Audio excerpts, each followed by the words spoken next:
Flyleaf and other places with many authors, and I can honestly say that I've not done it with someone who I respect more and whose company I enjoy more than Molly's. So thank you for letting me be a part of tonight. And thank you for launching your book here in Chapel Hill among us all. Really appreciate it. Molly, I want to start with the word charisma itself, because I think when many of us hear it, we think personal magnetism, charm, like even sex appeal. Like even if it's not a new Mission Impossible moment, we think Tom Cruise, right? And that's not at all what it means or what your book is about. And I was wondering if you could talk us through the etymology of charisma and what it truly does signify when one is using it accurately. I think there's two basic tracks. There's the ancient meaning and the more modern meaning, and I'm trying to write about both in this book. So originally the word comes from the ancient Greek charis, which meant divine anointing from the gods that brought with it powers that the receiving human maybe couldn't always control totally. And then that morphs in the context of the biblical authors into charisma, which means divine gift, grace. It can be associated with particular gifts of the Spirit, speaking in tongues, healing, supernatural intervention. But then there's the sense in which we use it talking about a person at a cocktail party or a politician, which is really a modern a creature of just the past, not much more than a century. Max Weber, the German sociologist, borrowed the word charisma from church history and biblical studies a little more than a century ago. I think because he sensed that in the leaders he observed around him, there was some quality in their connection with followers that the emerging vocabulary of his secular social scientific discipline couldn't really handle. Like there was something, some ineffable something. And so he used charisma to mean a relationship between leaders and followers premised on the followers believing that there resides in this leader something supernatural, some power outside of this world. But as Weber's kind of highfalutin academic writing gradually filtered its way into how journalists talk about elections, how we talk about celebrities. So this starts to happen in the 1960s, really. I do think that the term got muddled with other words. So when I went into this project, I was confusing it, I think, with charm, with that interpersonal dynamic that you might experience at a party when the other person makes you feel as if you are the center of the room, that your concerns are their concerns. And that certainly can come along with the charismatic ability to launch a mass movement, start a new religion, get people to vote for you. But I don't think they're always coupled together. And in fact, I was surprised by how few of the people I wrote about in this book actually were particularly charming or great orators or even very good looking, right? So and now we're already talking about Donald Trump. It happens like that, right? So are you at a moment where you roll your eyes at how often you see charisma thrown around? Do you have charisma misuse fatigue? I feel I worry that I'm being difficult. Like people want the book to be a how to be charming manual. Do you think they're buying a Dale Carnegie book? Which is as long as they buy it, I guess it's okay. But I think we need to differentiate the terms in order to be able to talk about this sort of paradoxical combination of attraction and repulsion that charismatic leaders so often have. I started thinking about the book in 2015, 2016, and I won't sugarcoat it. I mean, because I was trying to make sense, like most of us, of the political landscape and of Donald Trump's deeply polarizing effect, and how can it be the case that this individual, saying the same things on the stump, doing the same antics, for one swath of the country, he's incredibly compelling and exciting, and the other half of the country is reacting with total revulsion. what is that in this individual, right? If being a compelling person were just a matter of mastering body language, if there's some like universal formula, then why isn't it having the same effect on everybody, right? And what I found is that mix of attraction and revulsion, that is actually much more core to charisma, and is true of most of the leaders Why the I write revulsion about. part? Why is that core to charisma? I ended up coming to the conclusion that the core of charisma is a particular kind of storytelling.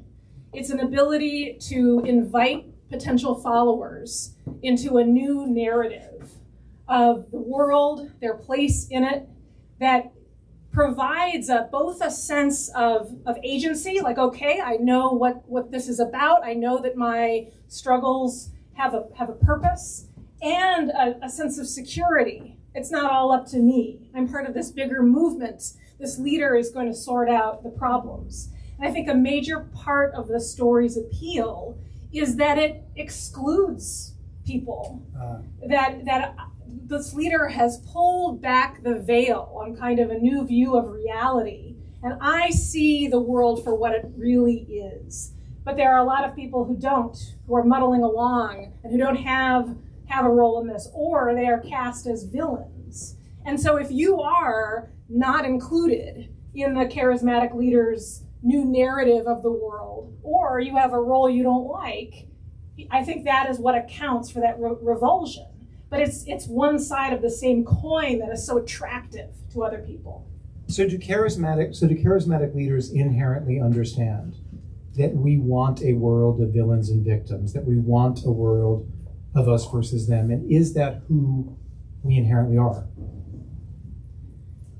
That's probably a pattern that shows up frequently, but I wouldn't want to, reduce what is so compelling about the narratives that these charismatic leaders offer to just an us versus them tribalism. I think you're right, that is a thread that goes through it. But I've divided American history over the past 400 years into 5 big eras, in which I think there's like a dominant flavor of charisma, a dominant style of storytelling that speaks particularly to the anxieties and fears of that age. So, I think about the period of the early republic, which I call the era of the conquerors. And I mean that in maybe the straightforward sense of someone like Andrew Jackson. But I also mean it in the sense of Joseph Smith, the founder of the Mormon Church, or young women spiritualist trance speakers who are also kind of hitting their apex of cultural influence in the 1840s. And I think of them as metaphysical conquerors. So, what is the narrative that they are offering? Well, there is some boundary drawing for sure, but I think Joseph Smith is rewriting the story of America as really this sequel to the biblical story. He has this whole account of Israelite tribes who end up in the New World, and Jesus making appearances after his resurrection in the New World. And then this leads into a story of both physical, territorial conquest of the West, and conversion and assimilation of Native peoples, which is a huge part of early Mormon mythology and sense of purpose. But it's also about building a new Zion, and it folds into an elaborate new view of the universe in which ultimate salvation means you essentially get to be a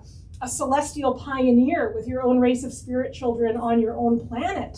It's a messianic version of the kind of manifest destiny that is threaded through the culture at this point.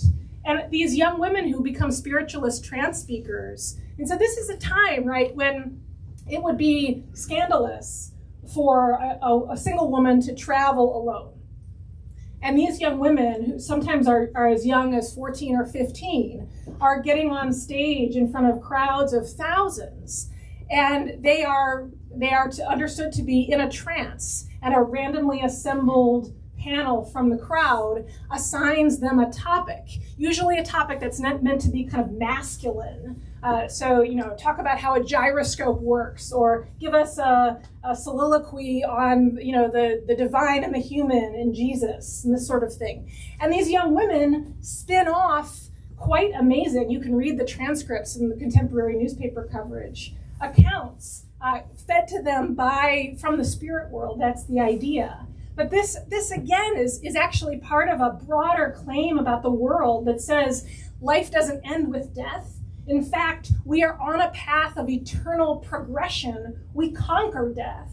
And so, I think that there's something deeply powerful and inspiring that wrestles with some of the kind of fundamental human anxieties about the purpose of why we're here. That is often a component of compelling charismatic stories. One of the things I was thinking of as you were saying that, and the thought that kept occurring to me as I read the book, is we think of charisma as something that is flowing from the speaker, from the leader. And I kept feeling, reading your book, that charisma has more to do with what the audience needs and wants, and whether the speaker leader just happens to graft onto that at the right moment. Is that so? And if not, how not? And if so, what's a good example of that beyond some of the ones you've already given?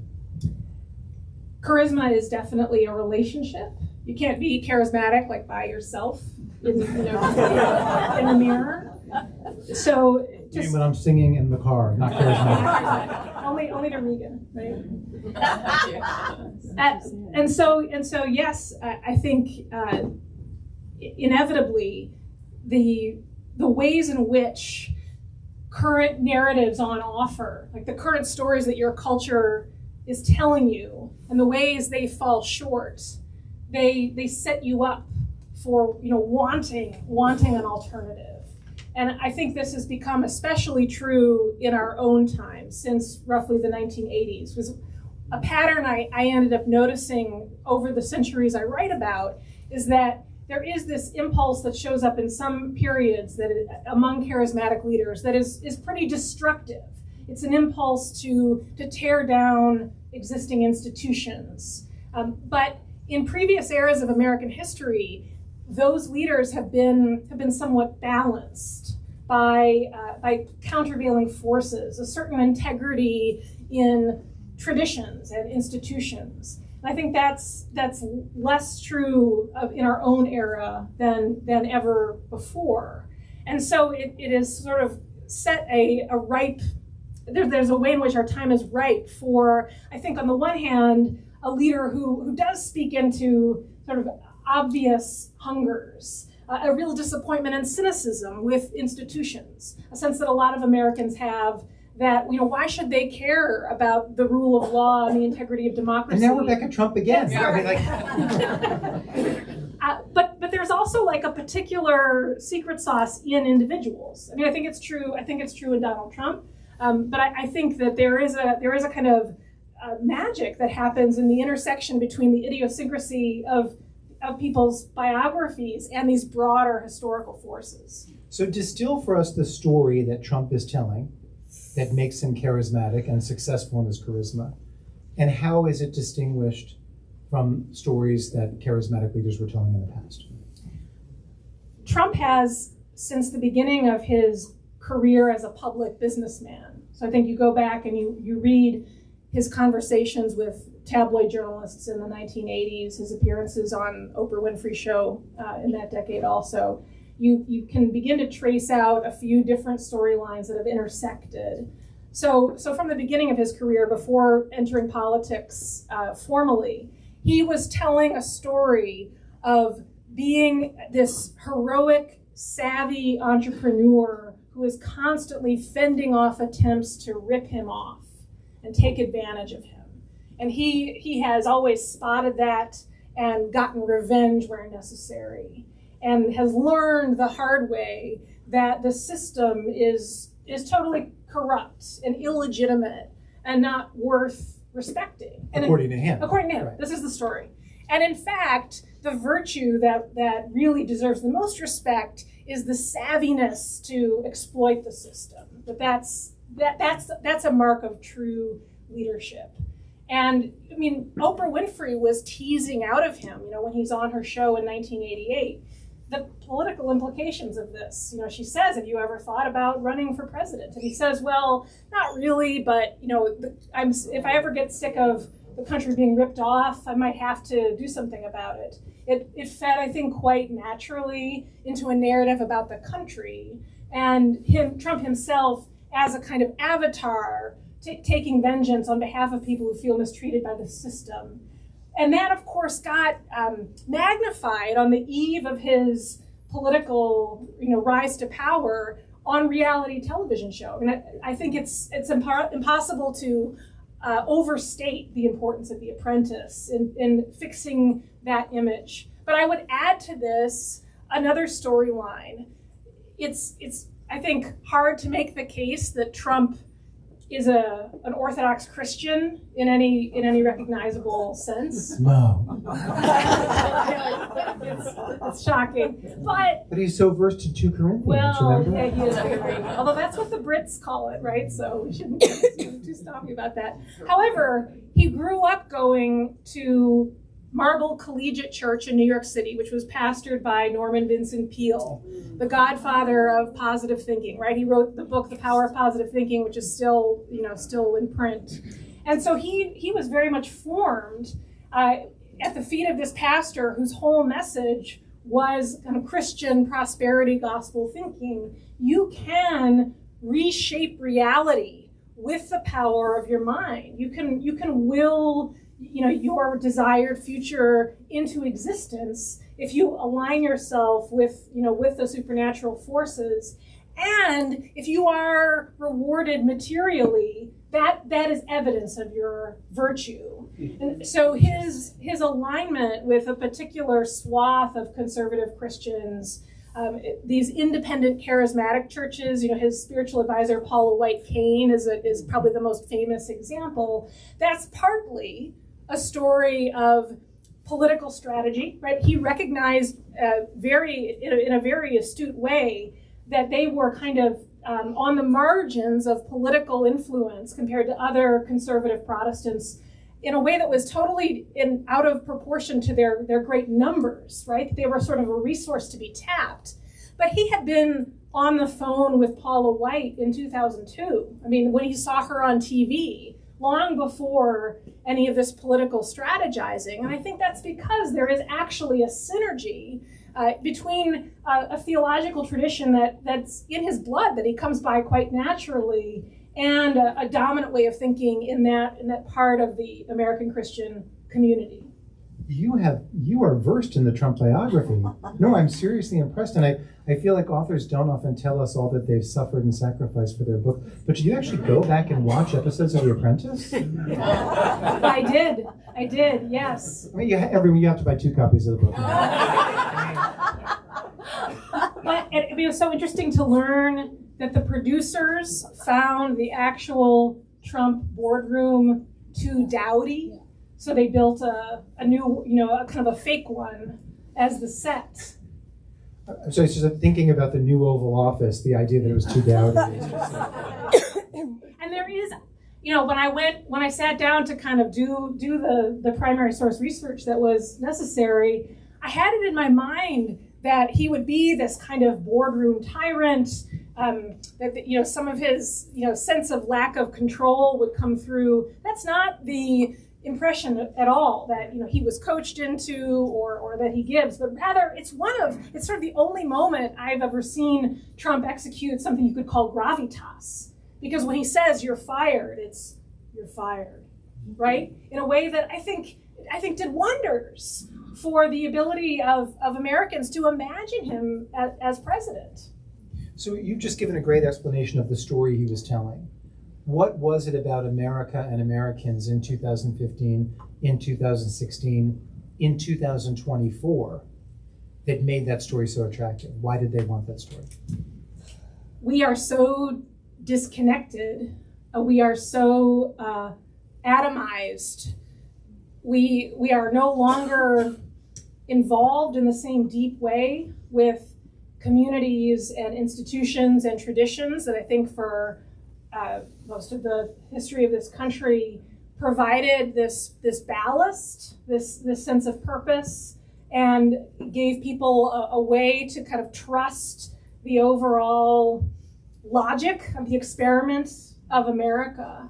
And you can see this story in poll numbers, tracking American trust in institutions, right? So in 1958, this is the first time that the National Election Study asked Americans, do you trust the federal government to do the right thing most or all of the time? 75% of Americans in 1958 said yes. And that number has gone down ever since then. There was a slight blip at 9/11, but otherwise it's gone down since then. And in the decades since, pollsters have added questions on the other great institutions: higher education, traditional churches, mainstream media, Congress, the Supreme Court. With the slight exception of the military, all of the rates of trust have gone down. And you can also dig into poll data on how people view their bosses. So the kind of immediate hierarchy that affects their day-to-day life. Because this sense of, my trust in the Supreme Court and the federal government, that can be a bit abstract for most Americans. But indeed, over the course of the 1990s, the trust that the average American has in his or her boss or immediate superior or colleagues to act honorably declines. So, I think, as someone who's, paid a lot of attention to the history of religion, I run into this word secularization a lot, and that's a word that we associate with the declining authority of traditional religious institutions. But I really think that story is part of a much broader story of the decline of trust in institutions, full stop. Like that really is what secularization is. So I think that is the great context that has made Donald Trump, made possible for him what he has achieved in a way that was not possible for leaders who perhaps had elements of his same story in previous eras. One of the many things I find remarkable about your book is just how much history it ranges over and how many different historical figures you fit in. People who I was surprised to encounter in the text. And I may have the chronology wrong here, but I believe it's right around the time you mentioned JFK, you take a swerve to Adlai Stevenson. Do I have that right? And you make the case that Adlai Stevenson perhaps was the one with real charisma. Would you please tell us how Adlai Stevenson is a hunk of burning charisma? I am all for an Adlai Stevenson revival. We're listening. I write about him obviously in the 1950s. So this is the period I call the era of the experts. And in many ways, the 50s and the first half of the 1960s are impossible to understand without seeing them as a reaction to World War II. And what was seen both by scholars as well as, I think, in a more popular way, as this story of what can happen when a demagogue gains far too much power over an otherwise rational populace. And so there's this great swing away from anything seen to be that kind of leadership, overly emotional, straying from the facts, straying from kind of institutionally approved expertise, right? And this is the only period, I think, in American history, because otherwise Americans are very ambivalent about expertise when they have a relatively high appreciation for the kinds of stories that experts are telling about progress.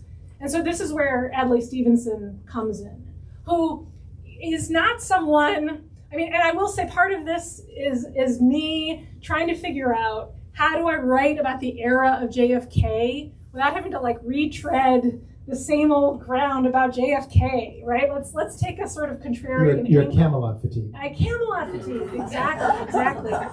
But the journalists are describing Adlai Stevenson, the governor of Illinois, as a caricature of everyone's favorite uncle. Like he's chubby and balding, and he is not himself an expert in a technical sense. I mean, he'd been to law school, but he had this aura of seriousness and wide reading. And, his speaking style was one of, kind of flights of intellectual ambition that managed to, just stay on this side of the line of overly academic, but really, I think, communicated the sense that he expected a great deal from his audience, and that, Americans are up to a conversation that deals with the facts and up to, no sort of clouds of emotion.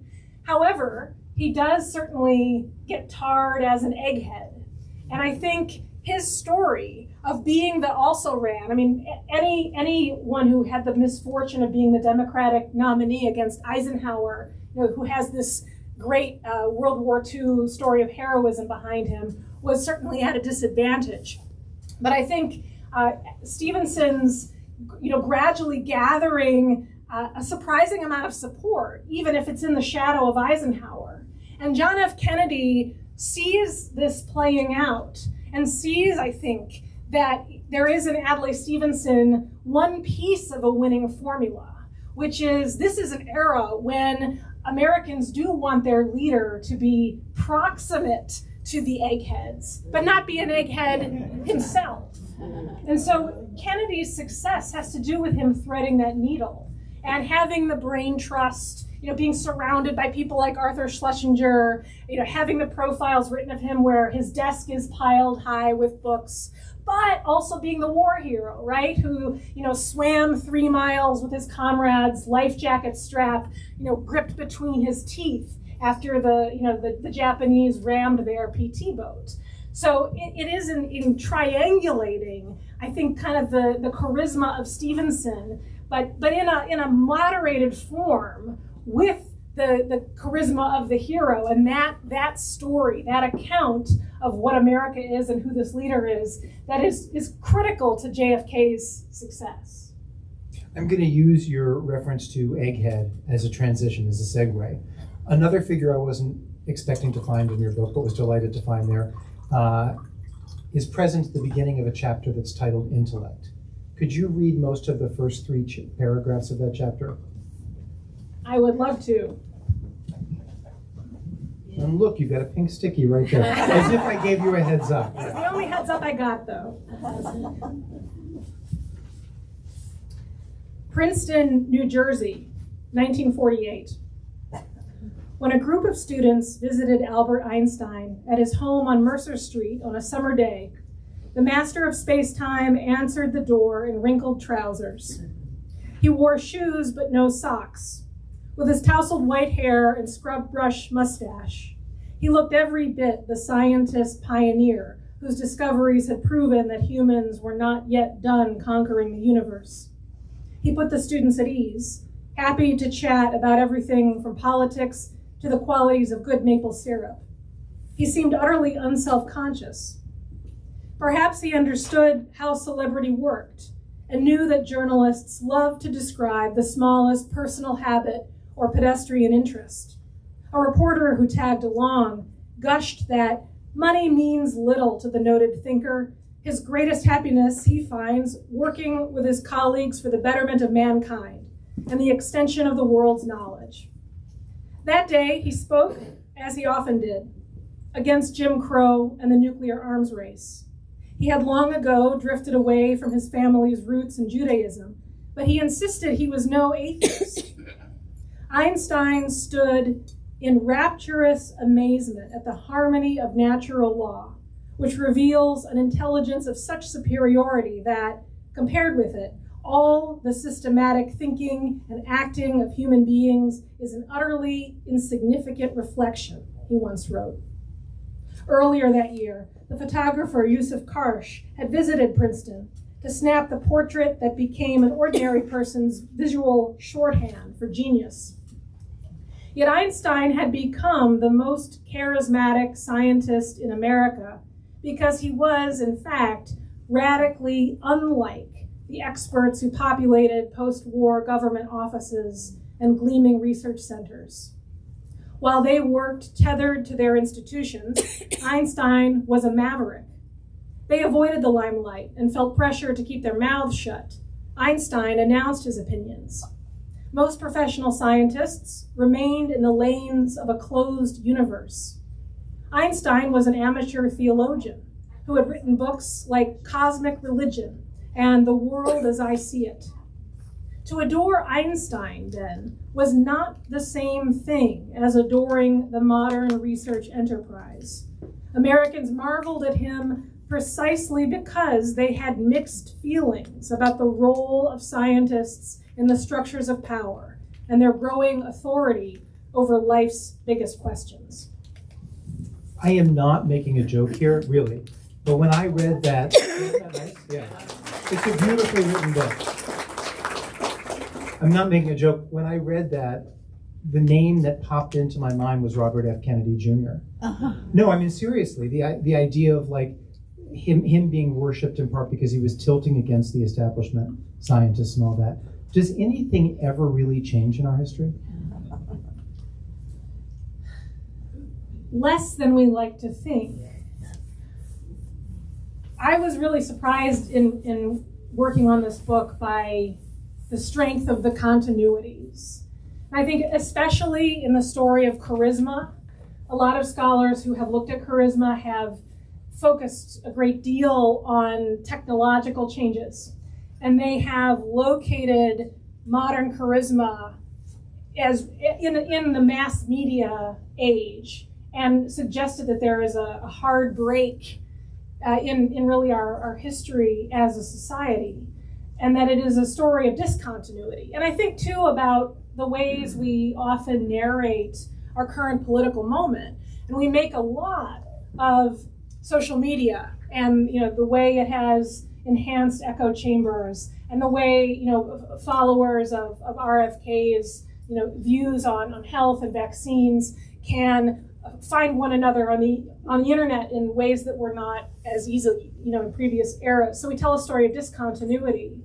But I think in fact that the basic hungers that motivate humans, the voids we have to fill in ourselves are really not all that different across the ages. When I was kind of immersed in the story of the 17th century Puritans, and I was reading about the great Puritan heretic Anne Hutchinson, who got banished from Massachusetts Bay in the 1630s for telling her followers, which constituted about half of Boston at the kind of height of her popularity, for telling them that they did not need to heed so much the admonishments of the ministers, but rather they could wait for the Holy Spirit to speak to them directly and give them what the Puritans call divine assurance of salvation.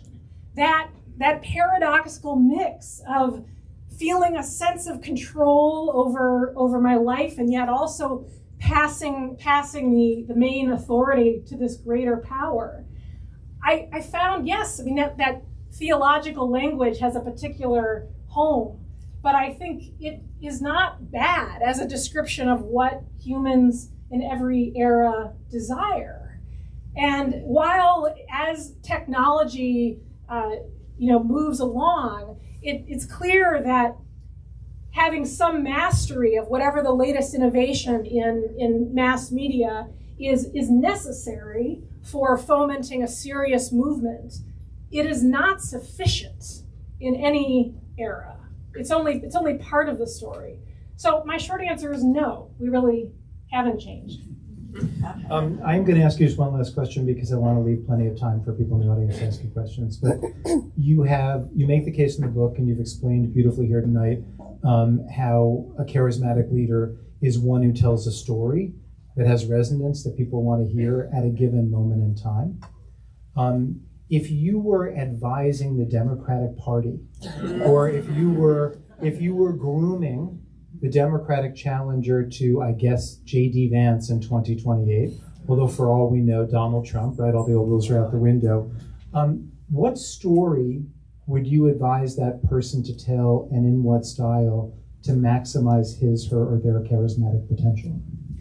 I think the Democrats have a number of kind of rising stars who are wonderful rhetoricians. Who, I could listen to Wes Moore, Governor of Maryland, all day long.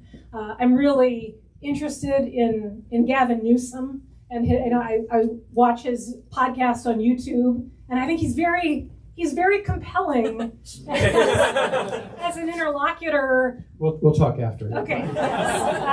Especially, when he's across the table with someone with whom he disagrees. But I do think that the Democrats have lost the plot. And this is not a story limited to the United States. I think we're in a time of really a crisis of liberalism across the Western world and maybe beyond to some extent. So I think there's a version of this playing out, on that side of the political spectrum in the UK and in Germany and in other places. I think in the context of the United States, certainly the 2024 election was a referendum on the costs of telling Americans a story that segments them into identity categories, based on a sort of narrow set of ways in which humans move through the world. And I think that move away from the kind of mid-century New Deal liberal case for a broad class-based coalition that narrates progress in terms of material benefits that then redound to kind of the cultivation of a certain kind of civic virtue that all Americans have access to and feel ownership of and should be proud of. I think that is the story that worked then. But I have no illusions about what made that possible, right? And historians have done a lot of interesting work about on the coincidence, for example, of more restrictive immigration rules during that period of kind of liberal democratic, social democratic ascendance. And it's easier to make the case, I think, to any populace if they have a relative sense of security and a sense that other people, their neighbors, are more like them than not. It's easier to make the case for a sort of broad-based coalition building. I think too, Democrats were doing that storytelling at a time of faith in institutions, especially in the wake of the war, right? When kind of faith in institutions is at an all-time high. So I think it's impossible for Democrats to tell a compelling story without also a lot of kind of grinding and thankless grassroots work at restoring people's faith in their basic experience of the democratic process in their communities. Thank you. You're up for questions from Absolutely. The audience, right? So we'll turn it over to, would we have a system for this? Or I guess raise your hand. And do you want to call on people or do you want me to? Okay. You, sir, in the blue. Yeah, so, Molly, how did you come across, see this thread called charisma as you look back through history? How did you find that this was a continuing thread? So part of it was what I mentioned before about trying to make sense of that 2015, 2016 moment. And I think too, coming at this and the political confusion as a historian of religion, and thinking a lot about how scholars and journalists who pay attention to religion have relied for generations on poll data attached to a pretty narrow set of metrics. They pay a lot of attention to rates of church attendance, what people tell the pollsters about their level of faith in particular points of doctrine, right? And then there is a story that we tell about what's happened to those numbers and the rising number of people who don't affiliate with religion. And I guess as long as I have been taking classes in history and reading and like learning about our species, I've been convinced that at some primal level, humans are religious creatures who have an impulse to connect their puny mortal story to something transcendent, and they have an impulse to worship. And just because that impulse is no longer landing so often in traditional houses of worship doesn't mean it's vanishing. It's going somewhere. So we need, as students and scholars of religion, we need a different set of tools, a different set of questions to find where that impulse is landing, what it's doing. So my working hypothesis going into this research was that the charismatic relationship between some leaders and followers is one place to look for that impulse. Ma'am over here. Hi. Yeah, follow-up question in a way. I was really struck by and interested in the continuities that you said you found when you were doing your research about charisma. And I'm sort of wondering, in your last answer maybe started to say something about this.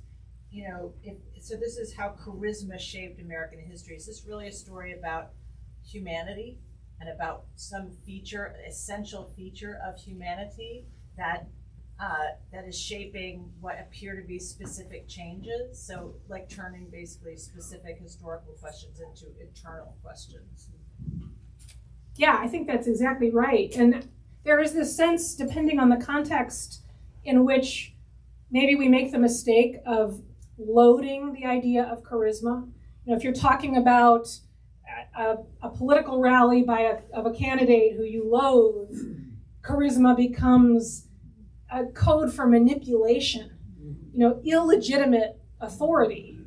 If you're talking about it in terms of a figure you admire, you know, Martin Luther King, it becomes then this glow, right? This sort of divine anointing. Either way, it has this moral valence. And I think that's always a mistake, because it is, I think, just a feature of how humans organize ourselves and connect ourselves to leaders and to meaning. I mean, it would be like saying the law of gravity has a built-in morality. I don't think it does. So I think you're exactly right. That this is, and I'm zeroing in on this term partly because I do think that charisma is a word that we punt to when we are observing something, some dynamic between a leader and followers that we can't account for through straightforward, you know, quid pro quo policy proposals or argument. Like something is going on here and I can't name it, so I'm going to sort of gesture in the direction of this thing, charisma. And so it becomes then, I think, a powerful tool to unpack these dynamics between leaders and followers and trace the relationship between the expressions of old school New Testament charisma, you know, the kind that shows up in expressions of sort of people losing control of their bodies and force of the Holy Spirit, and the more staid mainstream, if you will. Because I think actually the two are intertwined. They're not separate stories. Right there. Hi. For the leaders that you studied, did you notice any patterns in how movements end?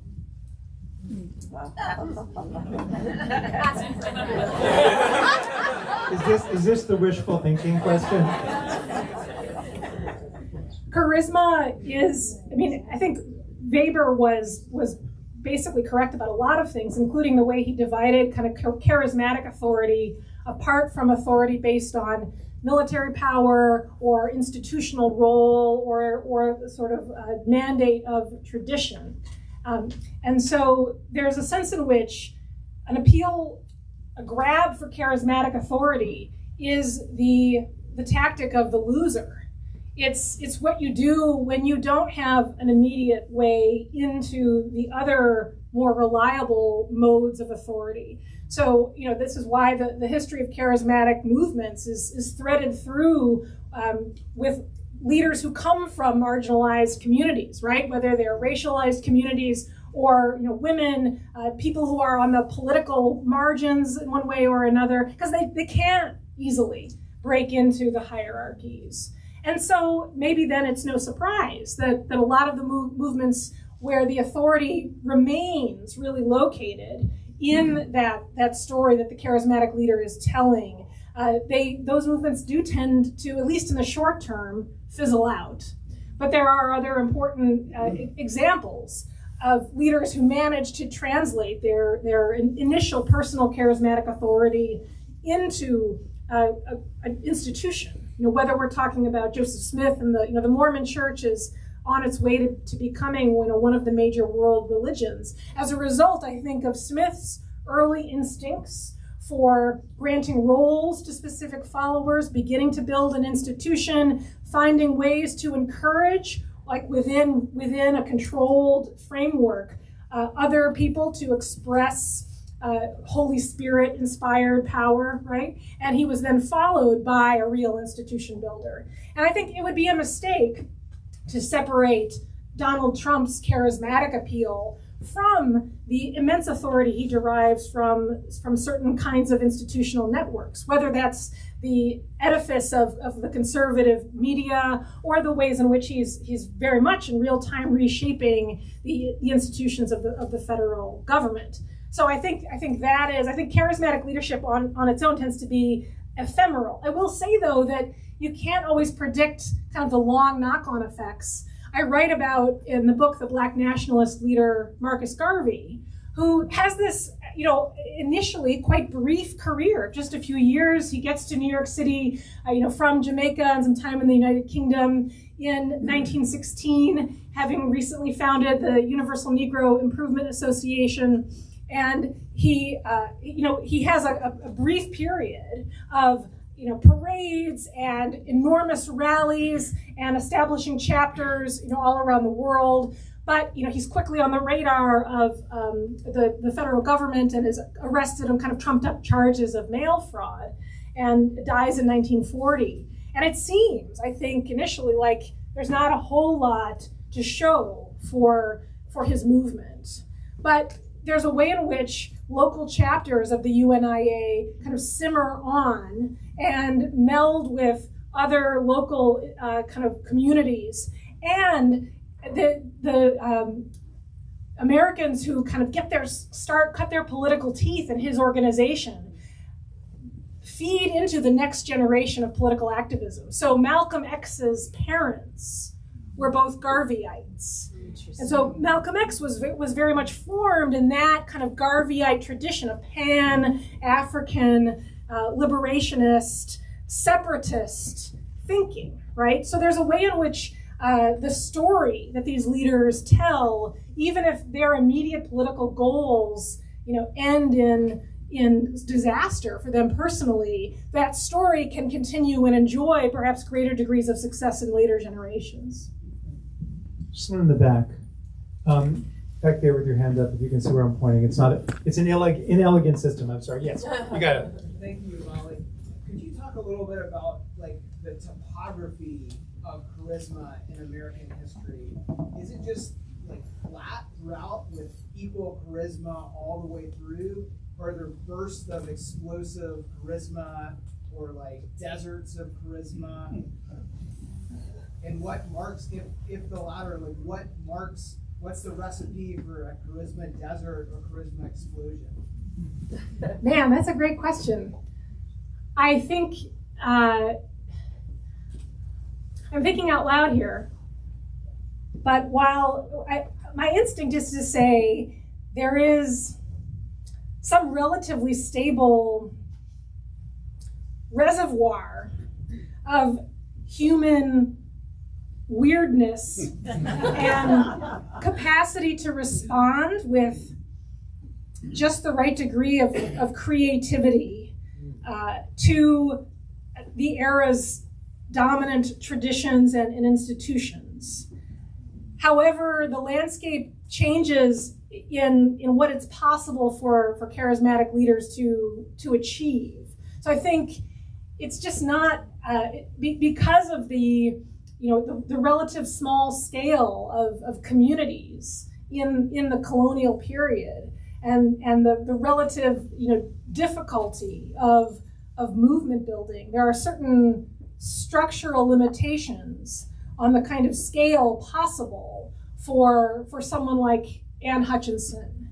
But does that mean it's a charismatic desert? I mean, I think while her story is one that people learn about as this kind of outlying story, otherwise, this is a landscape of total religious conformity, and women are otherwise in this totally marginal role. If you zoom out on that period in the 1630s and 1640s, especially if you widen the lens and consider it as the North Atlantic world, you find there's all sorts of prophetesses kind of running around, especially in the context of the English Civil War. But they are not able to achieve, say, what Amy Semple McPherson, the great Pentecostal revivalist, achieves in the teens and 1920s and 30s. I think because of the ways in which the sort of patterns of life just keep communities smaller. Gentleman in the burgundy sweater. Yeah. How important is the content of what a charismatic person has to say in terms of their success?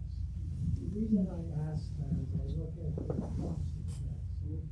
His delivery, he is a charismatic individual, but I think his basic or his core position in making America great again is so appropriate for the context of the environment in which we are living in which most institutions have lost their credibility.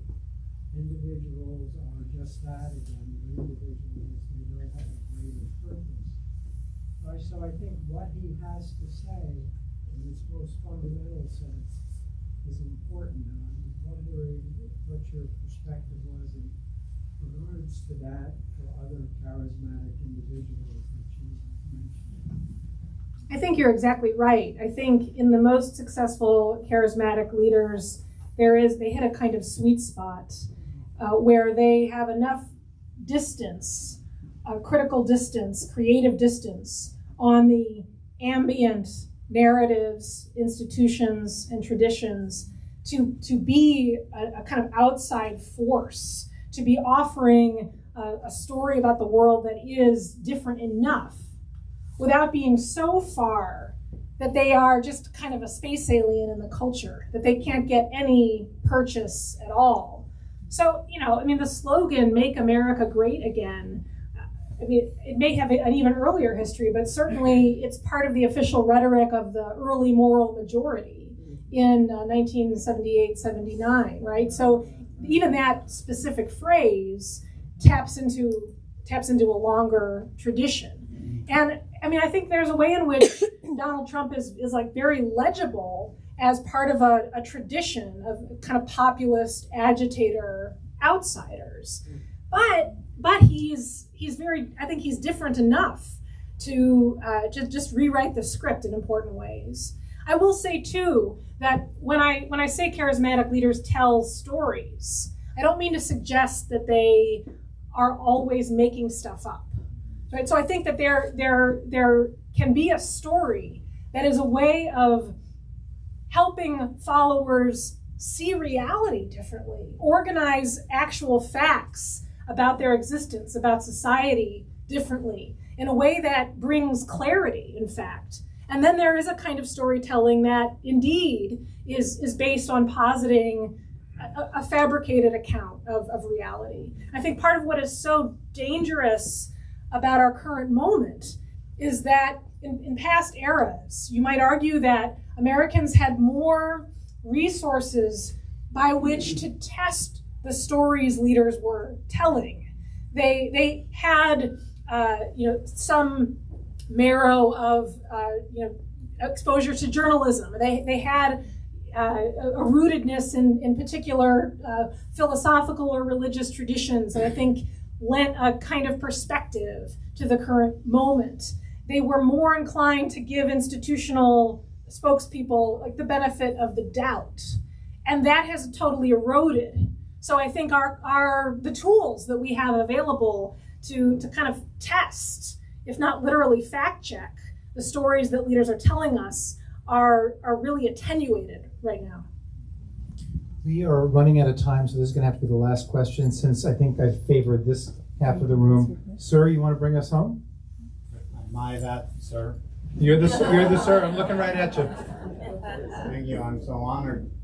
Thank you, Molly. This is really interesting. I wonder if this, you referred to a universal human need that seems to be met by charismatic leaders. And I wonder if that need is to appeal to the deep sense of vulnerability that human beings feel because of the inevitability of their own death. And just like nationalism, which charismatic leaders often connect with, gives people a sense that they're connected with something greater than themselves that is empowering. Religion can do this, nationalism can do it.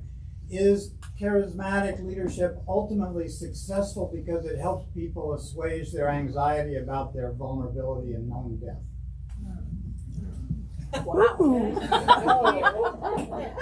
Yes.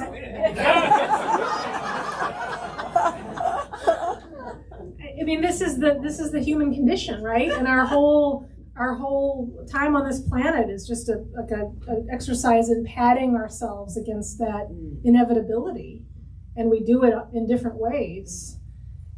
So, I mean, I think that's true, and I think it can manifest in very different ways for different people. So I think that, there are some people who are just wired to be like wrestling all the time with these ultimate questions.